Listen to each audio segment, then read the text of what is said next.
our literacy rate in the Bronx is not that great, and we really do have to go back to the fundamentals, go back to some of these kind of instrumental tools that will help unlock the universe's knowledge, right? That will help us become the people that we want to become, and that comes through reading. It comes through understanding the self.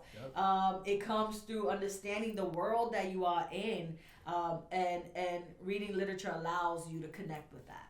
Oh, thank you. That was deep. That was super deep.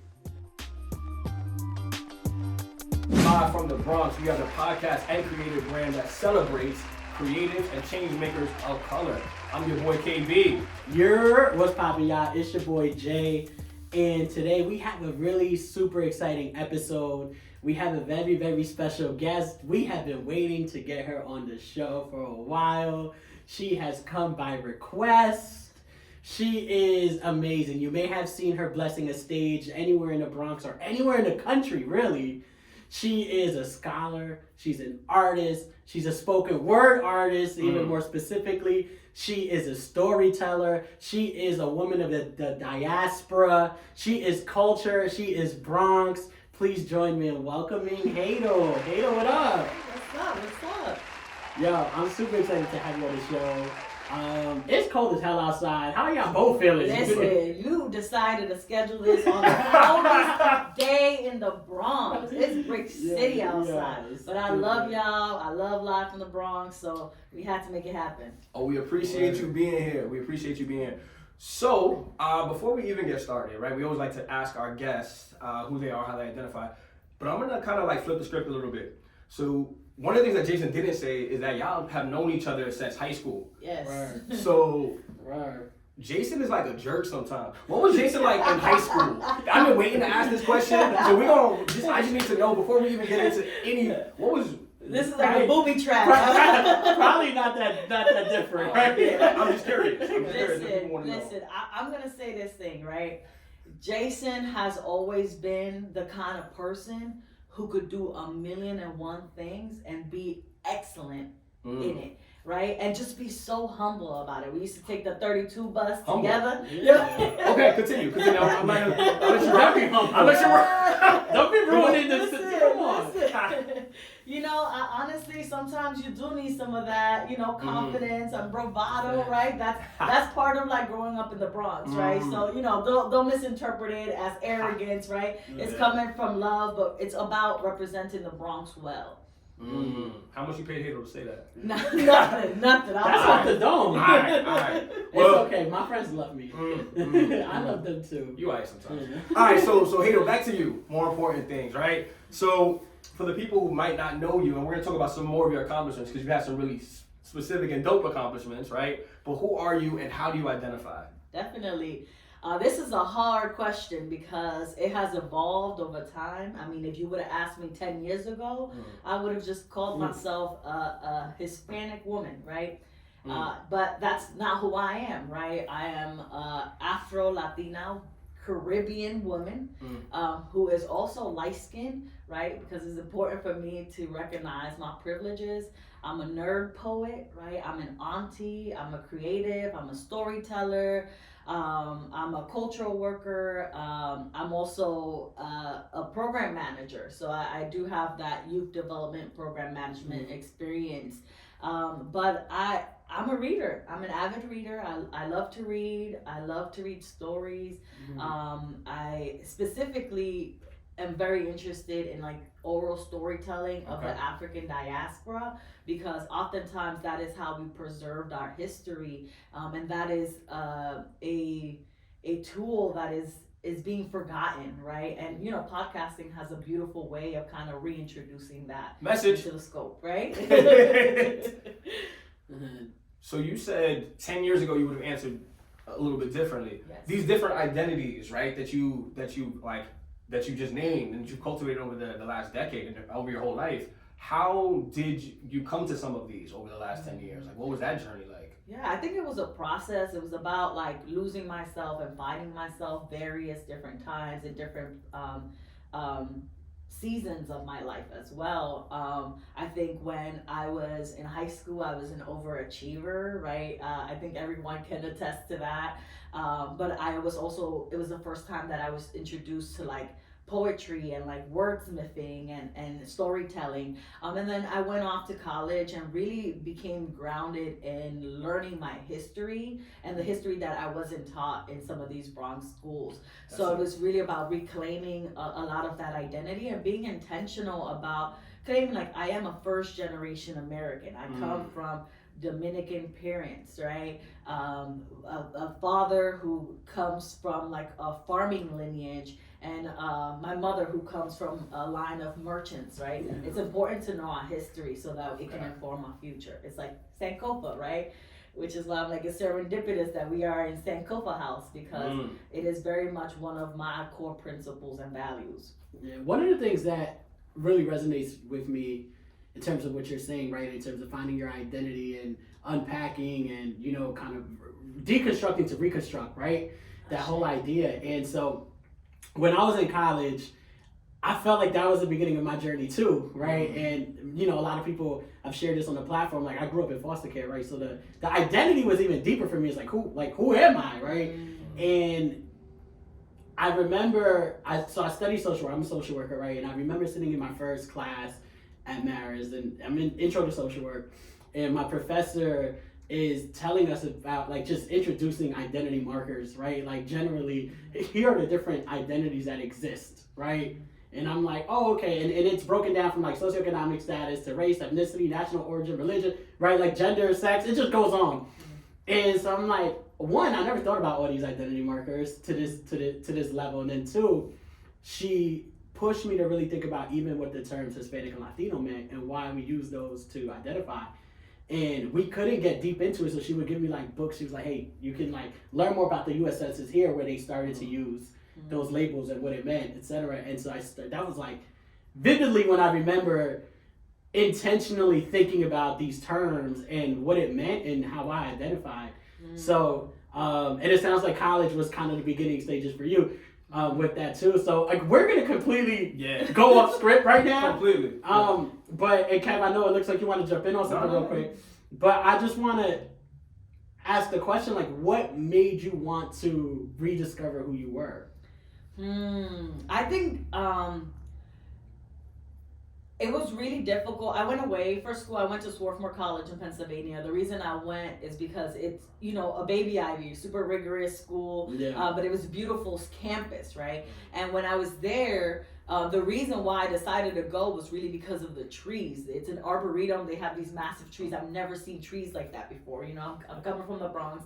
And when I was there, I was really missing home. Right, and I think that's a natural occurrence for most college students. You get homesick, right? Yeah. But I was missing the things that people wouldn't traditionally miss about home. The music at 3 o'clock in the morning, the vecina all up in your business, trying to track you down, see what you're doing, right? You know, even the like overgrowing like weeds and dandelions in the street. I thought those were flowers growing up. So for me, I missed all of that. And I was taking all of these classes like Intro to Black Studies, Intro to Latin American Studies, and I was exploring all of these pieces of history with a theoretical lens. And it was so uncomfortable because the way that some people were talking about people, I'm like, that's my neighbor, that's my hood. What are you talking about? That's me. So I felt like because I was in that space, they wouldn't even regard me as part of that community. I felt extremely disconnected, not only from my own community, but from the Swarthmore community. So it was, you know, it really took me learning history, figuring out why it is that people were socialized the way they were socialized, and kind of like you said, Jason, like deconstructing to reconstruct. It's like until you don't break down and unlearn everything that you have learned, you will never kind of have autonomy over your own destiny. So for me, it was about saying, like, I'm a first generation college student. I'm Afro Dominican. I come from my mom, who's a light skinned Dominican. My father is an Afro Dominican, right? It's important to recognize all of these nuances because it informed who I am, right? I was called La Negra growing up by my parents. I am light skinned. Like, why would they call me La Negra? I was the darkest of my sisters, right? And even that term of endearment, right? Like, breaking that down, what does that mean for people and communities of color? How is that an offense? And people don't even recognize it, right? And like, how do you tell your parents, actually, you probably shouldn't be calling me La Negra anymore, right? So these are things that, for a long time, because they were so close to home, it was even uncomfortable to have those conversations, to like challenge my folks, challenge my community, challenge my friends, to really go beyond, right? Because for such a long time, it was almost indoctrinated that we were less, that we were worthless, right? That we are not enough, right? And I began to believe it. That's crazy, right? I believed that I was not enough, right? Because of all the conditions that were around in my society. So I had to break free from that, right? And believe that there's a reason why they created those conditions, and it's to hold us back because they know how fierce and how beautiful and how wise we are. So I think it's about kind of reclaiming the power that folks have been trying to take from people of color for centuries. Come on. Damn, so much to unpack there. Yeah, we're going totally off script because I have a lot of questions it's okay. about that. So usually we have a list of questions, and sometimes you just have to go with what our guest is going. We go flow, and that's the beauty of the work. We're not talk about poetry. Yeah, we gotta get there. We're gonna get there. Yeah. I think there was some poetry in what you just said. So we, bars, indeed. So you were able to reclaim, and you were able to kind of break free and deconstruct to reconstruct, but so many people don't know how to get there. So when you got to Swarthmore, and actually I wanna actually bring it back a little bit, right? You mentioned going to schools in the Bronx, right? Tell me a little bit about that journey, right? Going to schools in the Bronx, getting to Swarthmore, because I want to know what are some of the tools that you were able to kind of amass over this journey that allowed you to have that perseverance to be able to kind of push through. Thank you for that question, Kev, because it's funny. A lot of my friends and my loved ones are like, "Man, you got so many jobs. Like, can you chill?" I'm like, "I'm a Caribbean woman. Like, that's what we are, right? You got 2 3 jobs, right? You gotta hustle, right?" And honestly, I am so grateful to my family. I have 7 nephews and nieces, and they are the light of my life. Okay. I was born and raised in the Bronx. I grew up in Burnside Avenue, and then moved to Fordham, and then I moved to the Melrose houses, the P's, when I was about 10 years old. Okay. Right? My grandma was born in. My grandma lived in Melrose PJs for most of her life, and my mom was born there. Shut up! Wow, I didn't even know that. 320 East, 156th Street. Yeah, 681. What's up? Okay. All right, we neighbors. We really gotta kiki about that later. I probably saw your grandma with a little cart on the supermarket. To the concourse, the movie theater, all of that. All right, we gotta talk about that. But honestly, with my sisters, right, love them dearly, but they also were influenced by their environment, and it did definitely impact me. My sisters were both teen moms. Okay. One was a teen mom at 15, the other at 13. So it really forced me to grow up at a very young age. So by the time I was like 10, 11 years old, I was really taking care of my little sister who was 6, picking up my nephew from daycare, right? And was a middle schooler who had adult responsibilities, right? Wake up at 5 in the morning, dress my sister, dress myself, go to school, read a book while I'm on the bus, do my homework, get home, start dinner, help my sister with her homework, pick up my nephew, start cleaning. I mean, I had a schedule at 11 years old. And I think at that time, it was a lot for me to endure, but it gave me the work ethic that I have now. Okay. where I'm like, there's no time to play, right? We have limited time on this earth, and we're gonna use every minute that we have, because we have a lot to accomplish.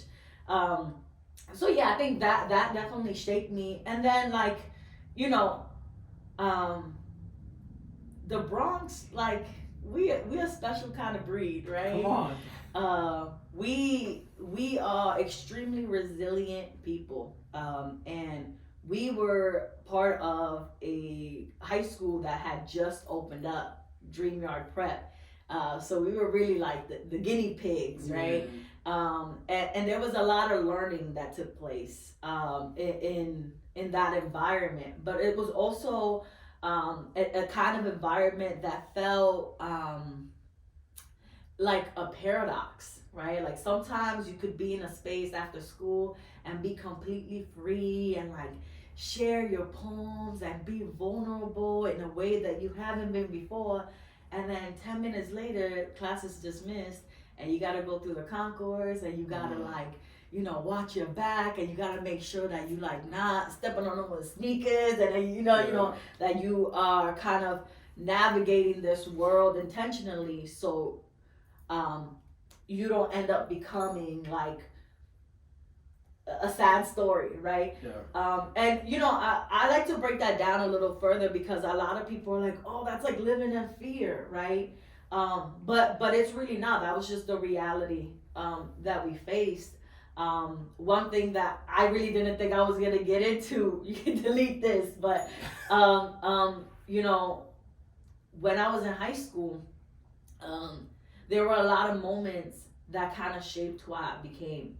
And I never told you this, but Jason at some point had a really terrible interaction with the police. I've like briefly talked about it publicly, so yeah, it's okay to. Okay, like I have your it's permission. captured. Yeah, it's captured on Okay. some episode somewhere. Okay, Yeah. so you know, it was one of those moments where something happened and escalated in school, and then several of the schools in the Taft building was kind of getting involved. I mean, it was like a massive crowd. I'd say like at least 200 kids in the Grand Concourse. And Jason, my friend Emil, myself, and a couple of other dudes were actually trying to stop this girl from getting jumped from our school. And this is what I'm saying, like, Jason is like the original nice guy. Like this is like, come on. And we were all there. I mean, like there's like hundreds of people trying to jump this girl. And you know, we good kids, you know, but you know, we really don't want to see that kind of violence. At least, you know, if you're gonna fight one-on-one, right? Like let it be fair, right? So, and that was still happening then. Like you were still able to get you know, you get a shaking one-on-one, like if you had to, you know, shoot the fair one. That was still happening then. You know, obviously things have changed now where that's not really a thing anymore, but that's how that was the code. That right? was the code. Yeah, we were in school like we literally that's it. You have a problem, Figure it deal out. with it, and then dap each other up. And that's it, you keep it moving. And then you go eat McDonald's or something, right? Yeah. And there was like also a lot of other fights happening in that same moment, right? So she's one situation. Yeah. There's other people around. There's just hundreds of people out there, right? It's like getting there, like It's ridiculous. We out here trying to figure it out. We're almost building like a wall around this little girl. And eventually these undercover cops come and they're like pulling on Jason or something, you know, and like and we did. And at this moment I was trying to grab my man's. Because he was fighting, right? And so I was trying to, because we seen these paddy wagons coming, I was like, yo, we got to get out of here. So I go to try to grab him to get him out of there, but this is when... Yeah, and then out of nowhere, these undercover cops, you wouldn't know that they were undercover cops because they had like, you know, regular clothes on. They start harassing Jason and like, they start hitting on him and he's like, yo, bro, like what's going on? Out of nowhere. I don't even know who it is that's grabbing me. Like, you just see somebody. It's mad people fighting around me. You know? So he's like on alert and out of nowhere they come out with the shotgun and they just cock it. I've never like, and I'm literally like a foot away from this cop. Yeah. And like it was just like one of those moments where I was like, literally in an instant, like your whole life could be gone. Yeah. You could be out here helping someone out, Yeah. and your whole life could be gone. Like, and I mean, like we could talk about this for ages because police brutality is But here's the ridiculous, thing, right? Like, picture the scene with a bunch of people fighting. You know, like all these paddy wagons are coming, so you're trying to get your friends out of danger because we knew enough at that time to know what whenever cops come, it's never Yeah, good. exactly. Right. Yeah. So I'm as that's happening. I'm trying to grab my mans. The cops that are like pulling them, they start beating my ass. Like they not just pulling on me, and she's witnessing this right in front of her, like 5-6 cops. And I can't do anything. And this is the young man who takes the bus with me every single day. Yeah. I go to school with him and we go home together. Like my only goal is for him to make it home, and his only goal is for me to make it home, right? Yeah. So it was a lot. It was a lot to witness. And I just want to add, right, like that shotgun piece. So that time, I don't know if cops are doing. I don't know if they're riding around with shotguns anymore. But you would always see during that time in the middle of the passenger and the driver's seat in a cop car, there was always a shotgun there. Mm-hmm. And so when they pulled it out, they pointed it at my boy. Mm-hmm. Like he didn't see anything other than Jason is in trouble and I'm coming in there to help and fight whoever I need to fight. Not really like I guess he blacked out, not really realizing that those are cops, right? Yeah. So it wasn't until they pumped the shotty in his face that he was like, oh shit, like he woke up. We're 16 years old when this is happening. Exactly. Y'all are kids. We're in the National Honor Society. Yeah. And think about this real quick. Hold on. Yeah. We're in the National Honor Society. We were going to do. Keller and I were going to go do the pre. You didn't do skimmer. You traveled. No, I with us. didn't skimmer. So we were going to do a pre-college program that summer, right? The following summer, Haydil was traveling. You did the travel abroad. Yeah, I went to Italy. She was traveling that summer, right? And we were part of these academic programs. They don't see that. They don't care about that. They don't care about that at all. And the other part about it that's equally whack. Even if y'all weren't, y'all don't deserve that. Exactly. You know what I mean? Like even if y'all weren't like the quote unquote good kid. Yesterday with 2 dudes, one of them's really cool. He brought his boy out, and his boy didn't know at that time. His boy's a cop, black cop, and we were having this conversation about, and his whole thing was, well, you know, like in a lot of these situations, yeah, they're effed up, they're terrible. Then here comes the but, because he's an officer. But if you comply, right, things usually will work out okay. I was like, that's not all right. I was like, that's not always the truth. That's not the truth. Yeah. That's not the truth. And like and even let's pretend in some other universe that was the truth. That also doesn't. That's not how real life works, right? Because if I'm a cop and I come at you wild, aggressive, crazy, right? You have to meet my energy with calm and with whatever. Well, you're supposed to. But that's what he's that's what he's saying. Yeah. That's what he's saying, that you're supposed to do that. But we're not on equal playing fields because you have a gun. You know what I mean? You have power. You have all of the power. You have all of the power in the situation.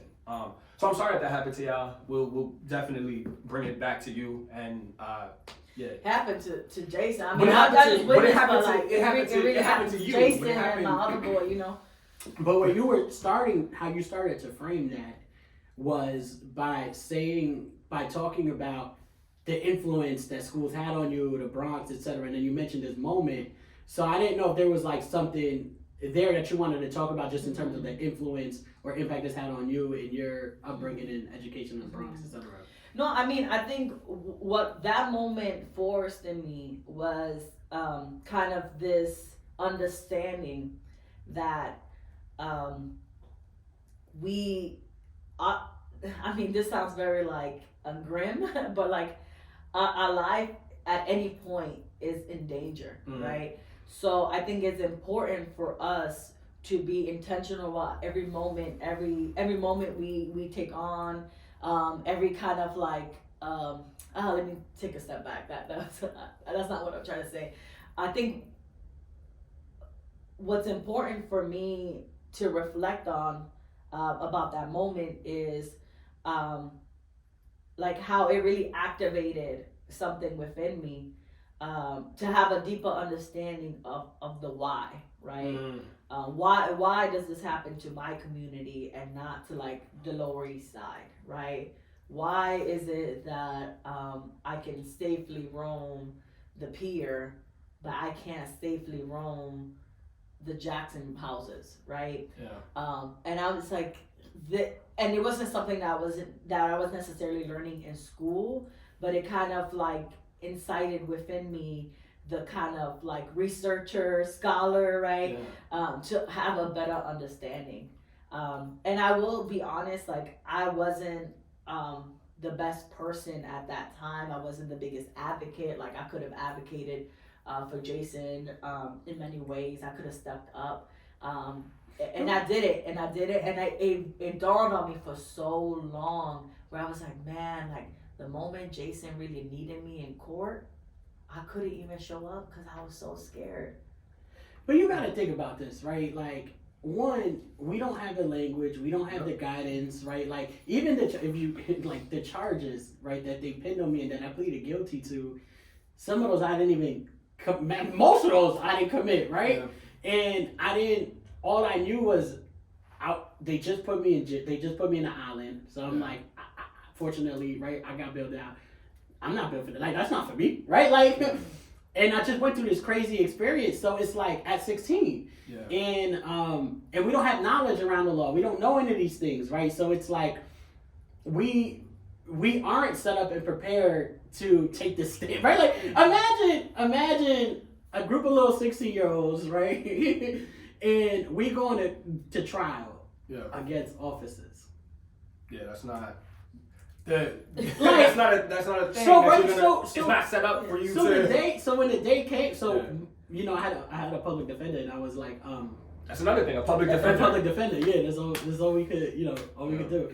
And so anyway, like in this process, we're getting prepped to go to trial, and I already knew. I mean, I knew that much then to be like, this is a losing battle. Like, this is done. Whatever they could give me, they giving me. Like, this is done. I cannot go in. Like, you know, like, we need to figure something out. And she went in there, and you know, she was able to get a plea deal that dropped everything down to like disorderly conduct. So think about this.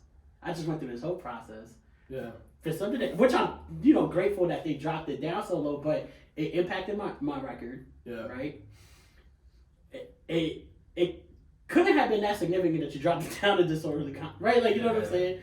And I just went through this crazy experience. So now you're asking other 16-year-olds, like I'm literally on the phone, like, cause she's like, yo, do you have witnesses? I'm like, yeah, there was mad people out there, right? Yeah. But now you're asking a 16-year-old to come to the stand to testify against officers.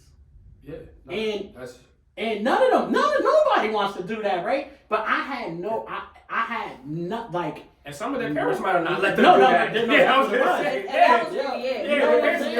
was like, so I'm just sitting there calling one by one. No, my parents said this. No, I can't because boom, boom, boom. And I'm like, there's two things. It's like, one, I totally understand that. Yeah. But two, I'm also like, every person that says they can't come to trial, I'm literally like, it just makes it worse and worse, right? So I'm also, so it's a double-edged sword. So on one hand, like, I totally understand that, right? And on the other hand, I'm like, damn, everybody who says no is just giving me more and more of a losing chance. Yeah. So, you know, we never ended up having to go in that direction. And I don't know where that could have went. And like, fortunately, I'm in a good place now, and that's it still affects me traumatically, but like in terms of career and life, it's alright. You know what I'm saying? Like, it's fine. But that moment was, I know that it was your moment, right? Yeah. But it really informed who I became, because I reflected on that moment for months, right? And I was like, I didn't have the courage, right? Or the language or the power, right? To advocate and support a good friend of mine.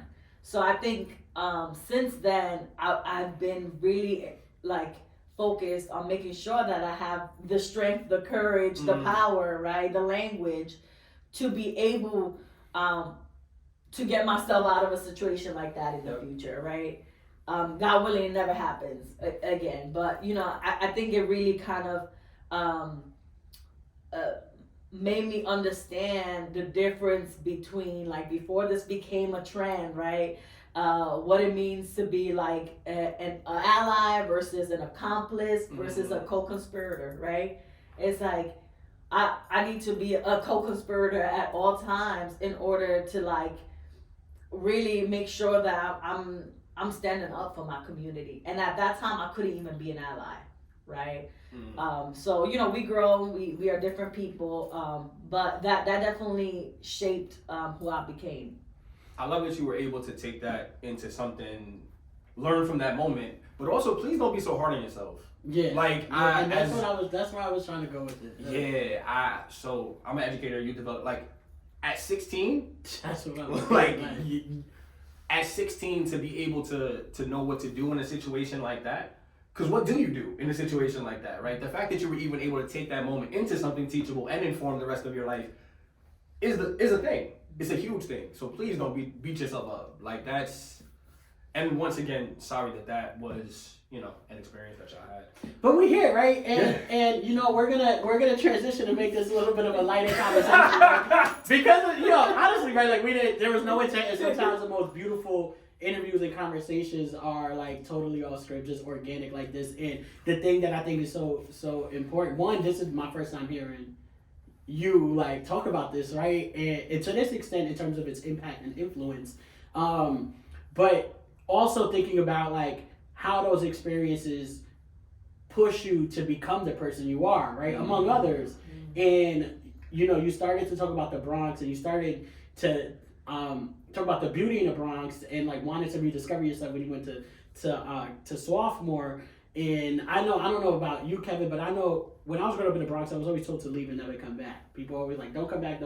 There's nothing here for you. This is a terrible place, whatever. And then you start to internalize. I started to internalize that, right? I definitely did. And it wasn't until after I left and I came back that I was like, yo, we got to do something. Right? And now you start to like, because you're learning the language, you're understanding how things are happening, you understand the systems. And there's you have this poem that I actually want to take apart from and just read it about the Bronx real quick, and then I'm gonna ask you to just talk about it, okay? So there's a couple things in here, but there's one specifically about the Bronx, and I've had the fortunate opportunity to hear you perform this before. Okay, I'm gonna channel my inner Haydil. All right. You'll see Haydil waving X's, casting shadows because below the X lies the jewels, according to the pirate movies. The BX, that's the spot to exist. X, the intersection of survival and riches. The BX is translated to living treasure. Wealth that breathes. Imagine that. Yeah. So that line, when did you write that, by the way? I wrote that in college. Actually, Okay. I really happy you selected that poem, because that poem was written while I was away in college, really missing home, right? And it was actually a pivotal part of my kind of growth, right? Where, like you said, right, I was already away in sophomore college. All throughout high school, they said, go away, never look back. Go away, never look back. So I thought that's what I needed to do. I was adamant about leaving the Bronx and going away for school. I was like, that's the only way for me to succeed in my mind. While I'm there, I'm like, wait a minute, let's unpack this. Let's figure this out. Why are people saying this? And I began kind of really exploring the Bronx a bit more whenever I could. I did a couple of internships. And then with this piece, it makes me think about all these like movies that we watch about, Pirates of the Caribbean, where they are out here looking for the X. X marks the spot, right? And it makes me think about how many amazing people, entrepreneurs, artists, writers, really just innovators have come from the Bronx, right? And we create a culture, right? And not only that, we are able to make something out of nothing, right? And that's really what I love about my people, right? Um, a lot of the people who are coming into the Bronx are from the African diaspora. We haven't been here for 200 years, right? We're coming to start anew, right? We're coming to for a new beginning, right? We're coming to test the waters, right? And because of that, it becomes like almost like a spiritually charged place. So all the like really dope things you've been doing, right? The story, the impact that you've had has really pushed you to become this like amazing poet, performing everywhere, nationally, right? All over the tri-state area, and specifically here at home in the Bronx, right? So super dope. So the one thing that I do want to take a minute to elevate. You gonna throw out the title? Come on, I'm about to throw out the title. Throw out the title. Go, do it. Go, you do it. She's the first ever, the one. Come on. First ever Bronx Poet Laureate. Can we make some noise for that? Come on.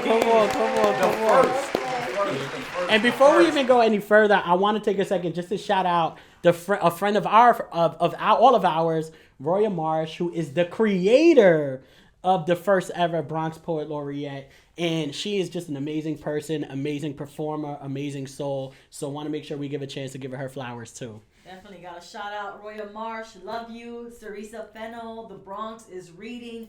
They're really the masterminds behind the Bronx Poet Laureate position. I started it about a year and a half ago in the middle of the pandemic in June of 2021. And what's really exciting about the position is that I am a literary ambassador for my community. So it goes beyond just doing performances at schools and local nonprofits. Really, it's about how can I engage the Bronx community so that we can fall in love with reading again, right? So that I can offer that kind of love that I had growing up, riding buses, reading my books, right?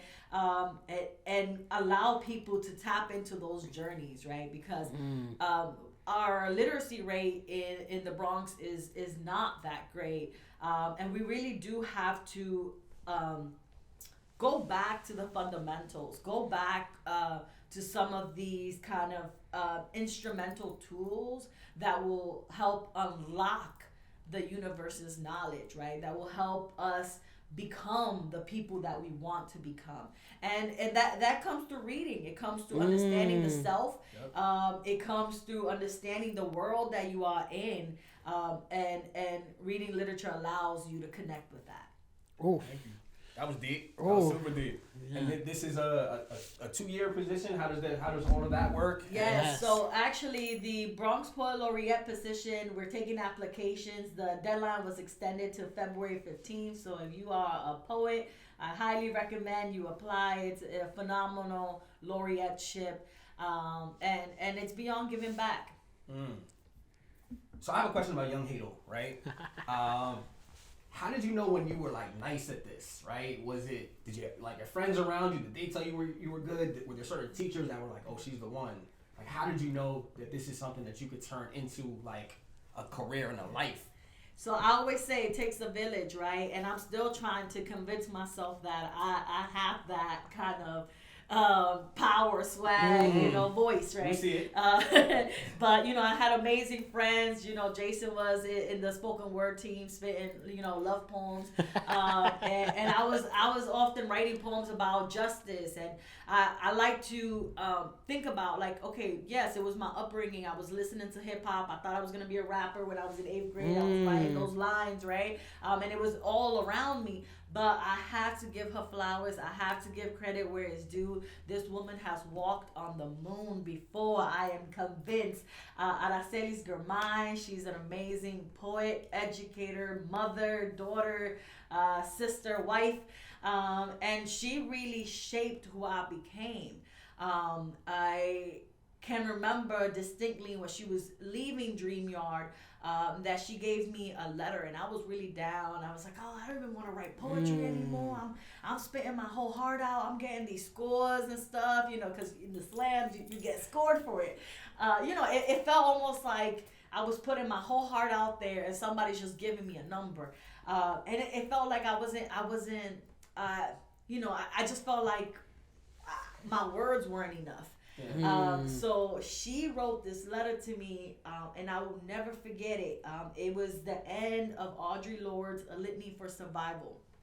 And it's something like, I'm gonna paraphrase because I don't have the exact words, but it's something like when we speak, we are afraid our words will not be heard or welcomed. But when we are silent, we are still afraid. So it is better to speak, knowing we were never meant to survive. And that literally rocked my 15-year-old heart. I did not understand how someone can understand every single thing that was going on in my mind at that time through a couple of words, right? And it really was the emotions that I was going through. I was afraid that my words weren't substantial, that they wouldn't make an impact, right? That they did not matter. And I loved it so much. I wrote that poem on my ceiling, and that's kind of what began, all of the writing, right? My mom was pissed at me, the housing projects, the wall, the ceilings all written in Sharpie. We gotta contact the housing folks so that they can paint over it, But I ended up writing poems all over my ceiling, right? And it was my way of kind of navigating my erratic energy at that time, and kind of, claiming that space. But, poetry, people who have kind of found me through poetry, have all impacted, created an impact in my life. I'm gonna pause real quick just to make sure this is still going. Sorry, I know it's not as 3, 2, 1. No, I got great. it. I can feel your nervous energy though.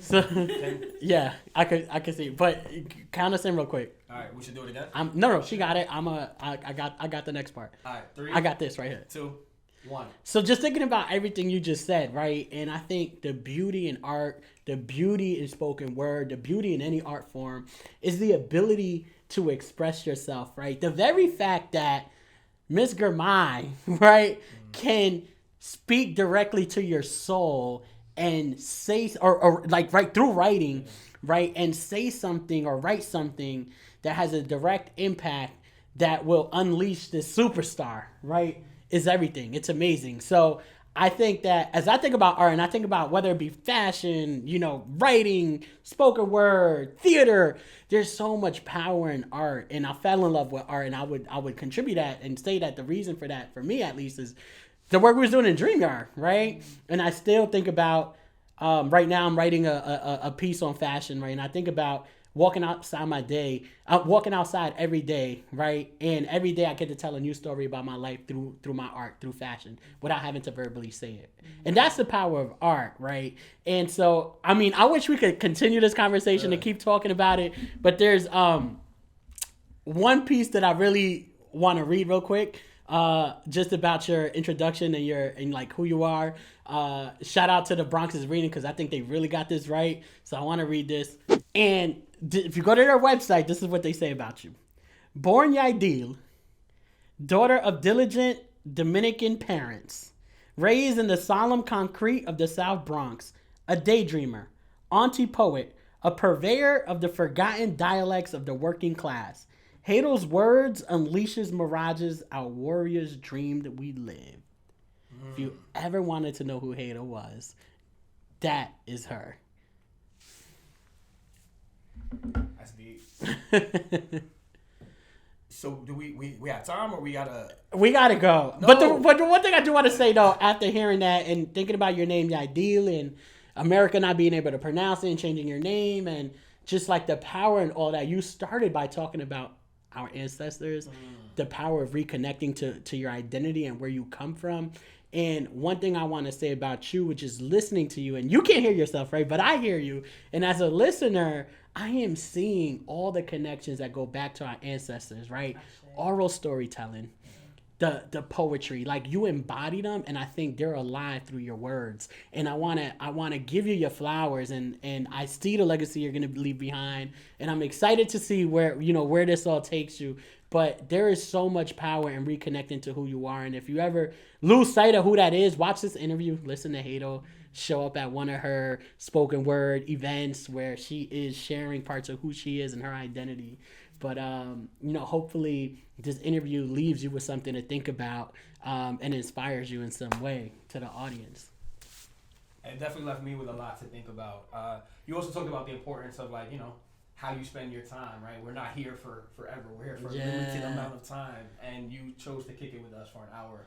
So we definitely appreciate that, and I echo everything that Jason said, 200%. In fact, you were so dope. Do you want a job on the podcast? Right? You could be the third person. Just add it to the list.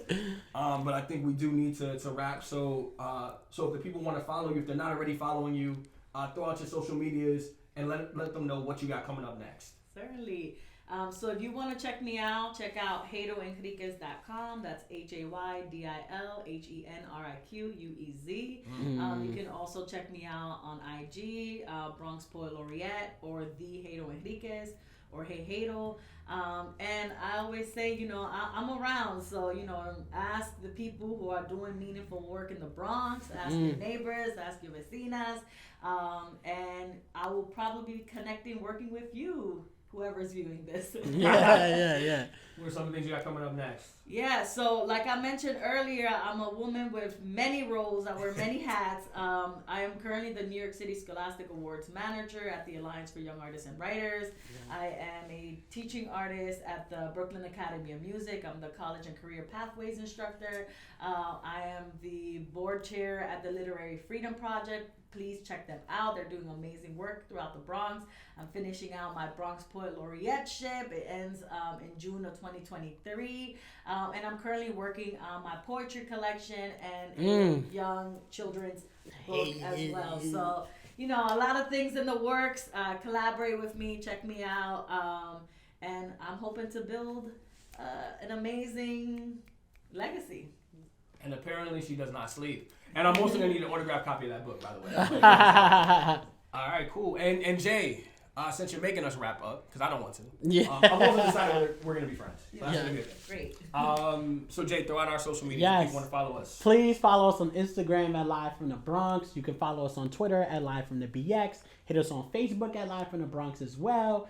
You can check out our website, livefromthebronx.com. Or you can send us an email. Send some reactions. Let us know who you want to see on the show. Hit us at info@livefromthebronx.com. Thank you for that. So you may notice the walls look a little bit different. You might see something in the mirror. It might say Sankofa House. This is our new studio. We are recording. I can say that, right? I think you can say that. Yeah, All let right, them cool, know. I'll say that. I'm going to let them know. So we are recording at Sankofa House. This is our new studio, live from the Bronx and Sankofa House. We outside. This is where we're going to be. When you see us, make some noise. BX, live from the Bronx. Haydil's in the building. We here. Yes, sir.